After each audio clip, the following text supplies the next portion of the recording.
तो अपना शौक भी और ज़ौक भी है ना, तो उन्हीं से कुर्बानी के रिलेटेड ना उनसे सवाल करते हैं, इंशाल्लाह आगे चलते हैं। ईद उल अजहा की नमाज में कितनी रकात होती है? तो ईद उल अजहा और हज के मौके पर की जाने वाली कुर्बानी में क्या फर्क है? हज वाली हाजियों के लिए होती है वहाँ पे, और ईद मतलब यहाँ वाले यहाँ की करते हैं। उनके ऊपर होता है कि वो अगर इनकी इस्तात रखते हैं तो उनकी यहाँ भी होती है। हुज्जतुल विदा के मौके पर नबी करीम सल्लल्लाहु अलैहि वसल्लम ने कितने ऊंट कुर्बान किए? 70। हुज्जतुल विदा के मौके पे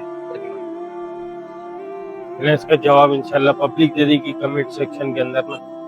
असल है कि हमारा पैगाम यही चल रहा है कि हम दुनिया के बारे में भी नॉलेज रखते हैं ना, तो दीन के लिए हमारा ज़ौक और शौक है ना दीन सीखने के लिए।